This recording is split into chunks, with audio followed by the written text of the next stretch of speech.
Okay, so welcome everyone to the August Community Board meeting. September. Well, okay, so the agenda says August for Thursday, 5th of August. Oh, God, it does too. You're right, it does, yeah. I've been stitched up yet. Okay, so the September Community Board meeting via Zoom due to level 3 lockdown policy, procedures, whatever you want to call it. Those present in attendance is all of our elected members, which is fantastic. Obviously, no apologies. Is there any declarations of interest? No. Okay. Public forum, won't have one of those. And confirmation of minutes from the August meeting. Has everybody seen the minutes? Obviously, they're not getting tabled today. Yeah, physically. So do we have a mover and a seconder that the minutes be received? Yeah.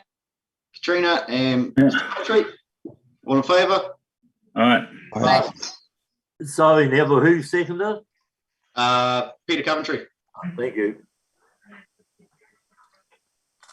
Chairperson's report. Sorry, Neville, before you go on, there's 3 lots of minutes. There's the 5th of August, and then there's the 2 confidential at the 16th of August. Do you want to take them all as one, or should it move and second them individually, I guess? Okay, can we, well, on the agenda, there's 2 sets of minutes. So there's a community board for 5th of August, so we've done those.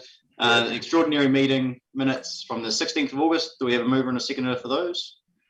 Which was a confidential meeting. Yeah, I'll move them. Mr. Coventry. Yeah. Mr. Buckman. Yeah. All in favour? All right. Against? Passed. Did you say that there was another set of minutes that needs to be done, Tuddy? It was just the confidential and the ordinary of that extraordinary meeting, so that'll be fine. Yeah, cool. All right, item 77, Chairperson's report. Well, we've been in level 4 lockdown, so we haven't really been up to too much. Everybody seems to be playing by the rules and behaving themselves. There's been a little bit of mischief from out of towners, I do believe. Just yeah, not quite playing the game, but in general, the community seems to be banding together and doing quite well. From a business point of view, you know, the essential guys seem to be flat knacker, and the guys who aren't essential aren't open as it should be. There's been a few things happen in confidential and whatnot, so can't wait to be able to explain what's happening there behind closed doors. So yeah, quite a few exciting little things happening. But yeah, apart from that, hopefully everybody's wearing their masks and playing by the rules. Mover and a seconder. Yep. Yeah. Yep. Moved by Rodney, seconded by Kat. Seem to have a bit of a lag here. Yeah. Anyway, we'll keep trucking. Item 78, the Otorohanga Town Concept Plan, proposed scope, process, roles and responsibilities. I'll assume that everybody's read it. We don't really want to read through the whole thing. And I'll hand over to the strategic advisor. Thank you, Mr. Chairman. So, as you've indicated, I think it's helpful it's not to go through the report, but I do want to highlight 2 or 3 key points. So, sorry, Ross, can I just butt in and ask that whoever's not talking, like Alan and maybe Rodney, mute themselves because there's background noise? Yeah, it is, Katrina, yeah. okay, all good to go? Okay, let's take 2. So I don't intend to go through the report other than to say, in addition to the report, you've got an outline project plan for completing the town concept plan. That project plan is in draft form and won't be finalised until we have consultants appointed and on board and all of the structures and people in place. And associated with that is the terms of reference for the community steering group. But what I do want to highlight is the town concept plan is both a process and an output. So on the process side, it's an opportunity or a way in which a community can come together and look at the challenges, issues, and opportunities, largely about the current physical environment within a town, and a particular focus on public places and spaces and community facilities. And that's in the context of having regard to the needs and wants of the community, as well as other matters that need to be considered. And a good example of that is in the area of growth. So we know that Otorohanga has sufficient capacity in both infrastructure and development locations for the next couple of years. But if our growth trajectory continues as it has been, we need to start working now and looking at future areas of growth. So that's kind of one example. And the output side of it is actually the plan itself, which is essentially geographical representation of how those challenges, issues, and opportunities might be addressed. So what sorts of things might go where? And alongside that is a prioritized list of actions, and those actions assigned to some organization, group, or entity, and an indicative time frame to complete them. So essentially the town concept plan is a blueprint, and we need to revisit that probably every 5 to 10 years. And a good way of thinking about that cycle is maybe every second council long-term plan process, the early stages of that, we come back to the town concept plan and look at its implementation and any things that have changed, and then look at a review or refresh of that, that document.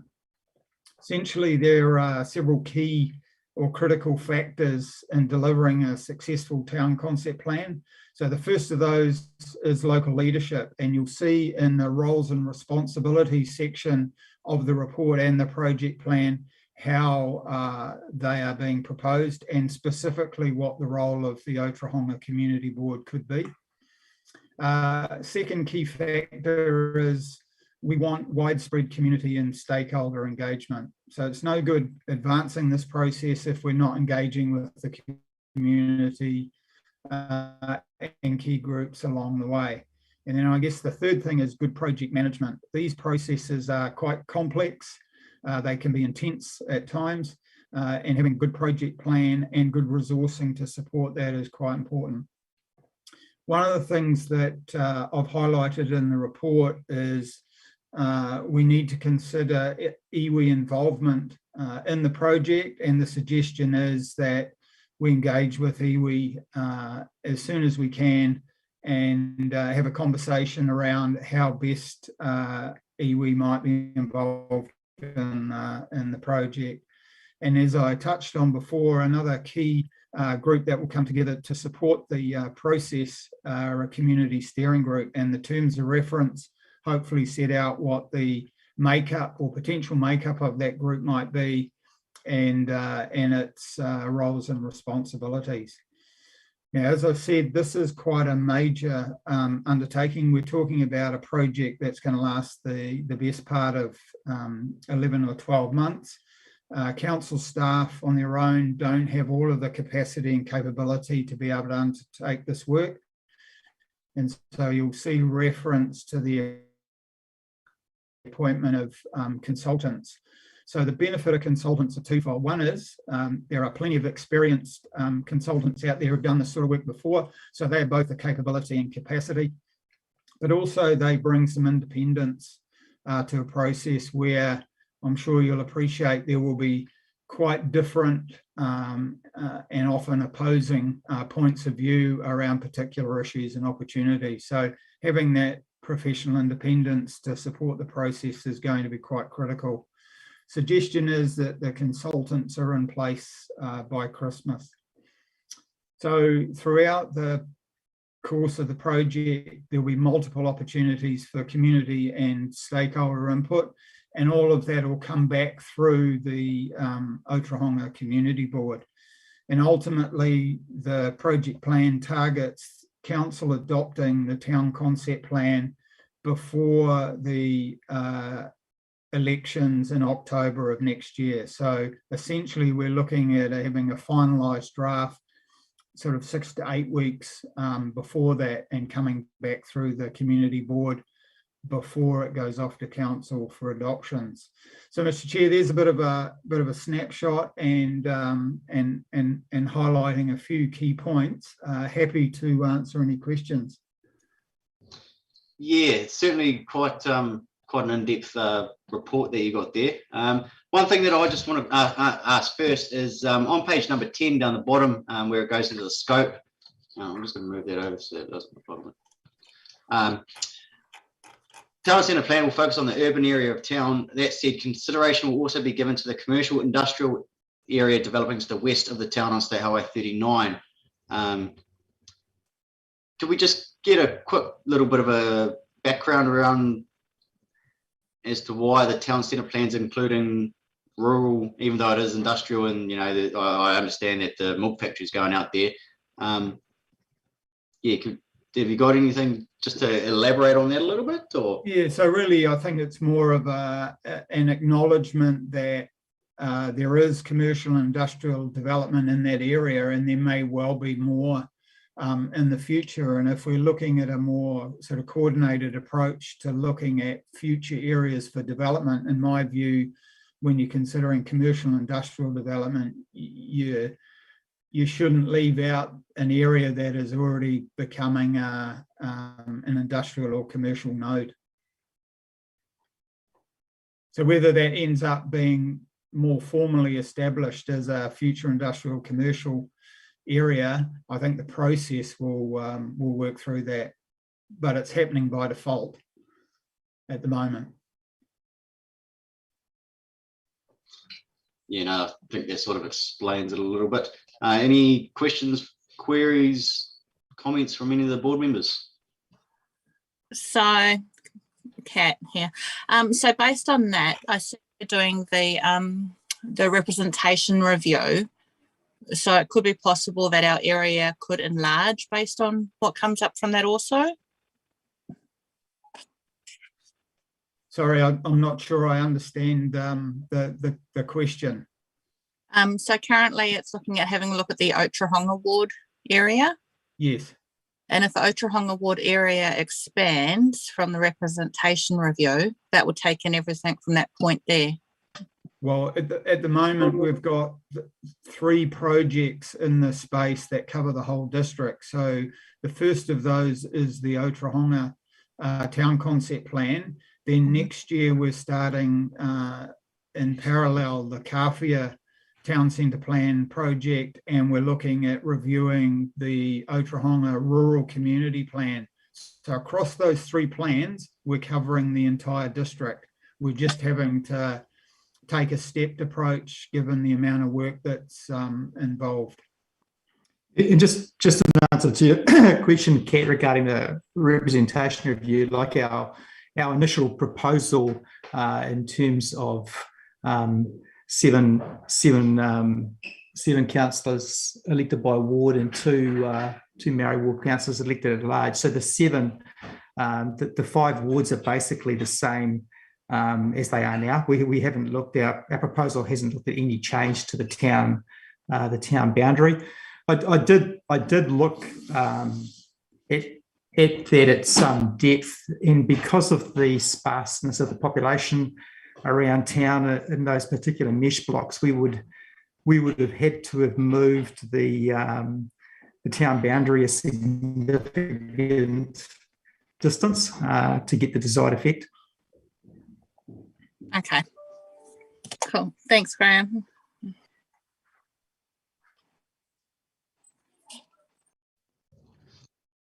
Any questions from anyone else?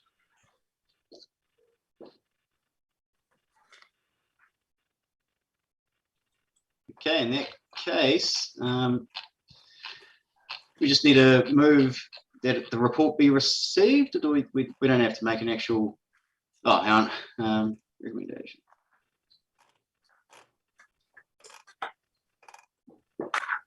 page 1 and 2. Yeah. So it's recommendation is that the community board receives this report and recommends to council that it confirms the initial project plan for the development of the Otorohanga Town concept plan as presented, confirms the leadership role of the community board in the development of the draft Otorohanga Town concept plan, confirms the establishment and terms of reference for a community steering group to support the development of the Otorohanga Town concept plan, and instructs the District Council Chief Executive to proceed with the Otorohanga Town concept plan project in general accordance with this report and the initial project plan as presented. So we'll start off with a mover and a seconder that the report be received. Mr. Coventry and Mrs. Brown-Merrin. Yeah. And do we have a mover and or do we wish to amend any of the recommendations that we're making to council? No, we're all happy with the way it's written. Okay, do we have a mover and a seconder that we recommend to council A, B, C, and D? This is Katrina Christensen and Mr. Coventry. All in favour? Those against? Carried, moved.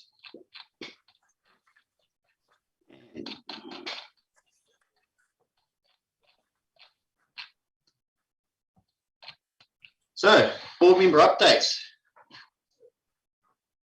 Who would like to start? Mrs. Christensen.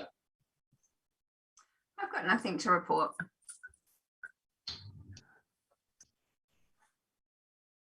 Mr. Coventry.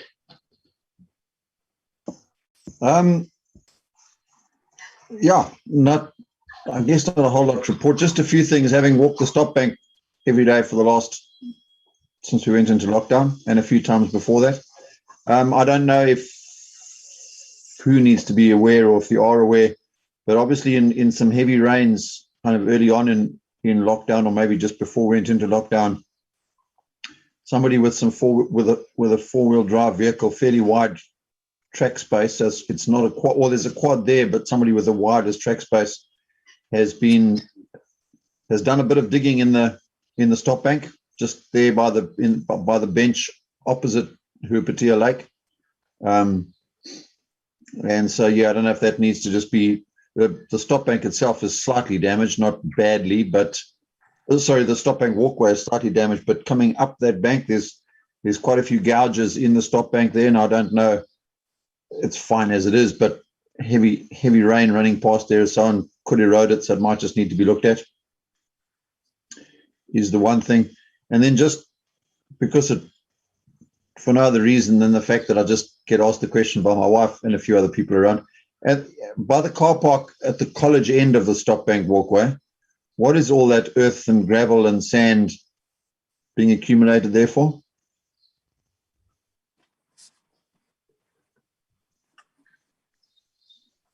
Peter, I think Mark Lewis was on this. Yeah, I was just trying to get just trying to get my video and mic to go. Sorry about that. Yeah, so the idea of that is we want to do some contouring there eventually. So we've taken advantage of this sort of leftover soil from the water main renewal up through Mountain View. So you'll see in that sort of area, there's that old loading ramp where they used to have part of the old tip. So that's all going to get sort of just recontoured into some nice sort of rolling country to sort of better improve that dog exercise area, but it's just sort of being stockpiled at this stage. Thanks, Mike. That's what I figured, but I thought better find out for sure before I go telling rumors. Thank you. Thank you. Otherwise, that's me. Thank you. Thanks, Pete. Kat. I haven't got much. I just want to say, if you're not aware, Hamilton Waikato Tourism at the moment are doing updates on their businesses. They're looking for anyone that's open at level 3, what services they're offering, not just eateries and takeaways, general businesses. So if you've got any information, send it through and we can keep updating their websites. And with level 4 lockdown, I found it went so much smoother this time round. A lot of people have said, you know, there were things put in place. They knew what to expect. My parents, quite a few people, they got food packages and care packages on the Sunday of the first lockdown. So it was like people were ready and hit the ground running. Apart from that, I'm all good. You know, the whole level 4 thing certainly seems to be a lot easier this time around. Hopefully this will be the last time around, but I don't doubt that. Mr. Dell.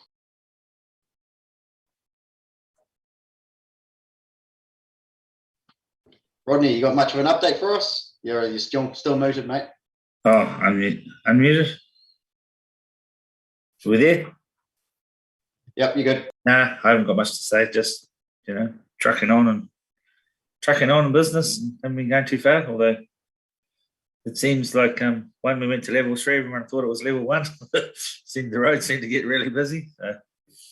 But otherwise, yeah, no, we had to do all the essential letters all over again because the ones last year were not good enough. So it was another new law that came through. But anyway, we were used to getting past new regulations. So yeah, with it, yeah. But otherwise, no, the town seems to be more, hopefully. You know, it's obviously going to hit some people a hell of a lot harder than other people. So I guess we just have to watch out for them and look after them as much as we can. But otherwise, beautiful spring weather and we're away. Cheers. Mr. Buckman. You're muted, mate. Unmute yourself.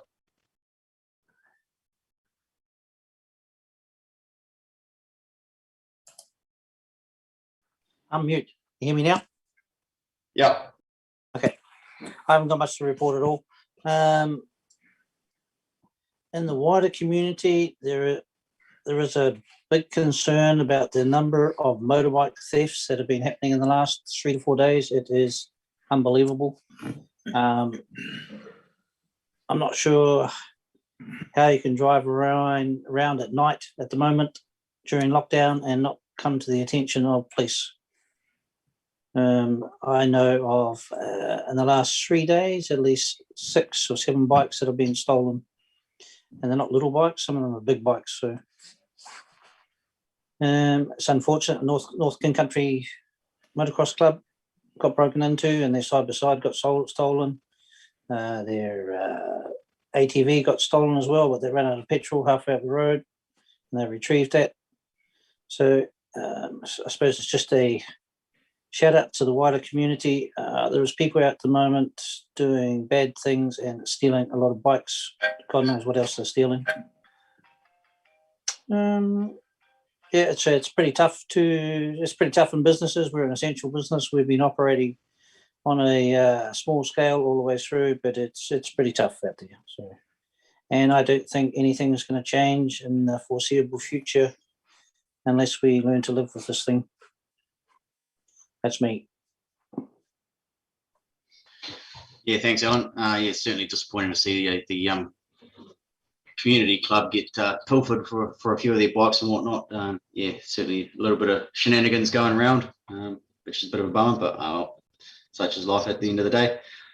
So with that, declare the meeting closed, and if we can kill the live stream and go into workshop, please. Thank you, Neville.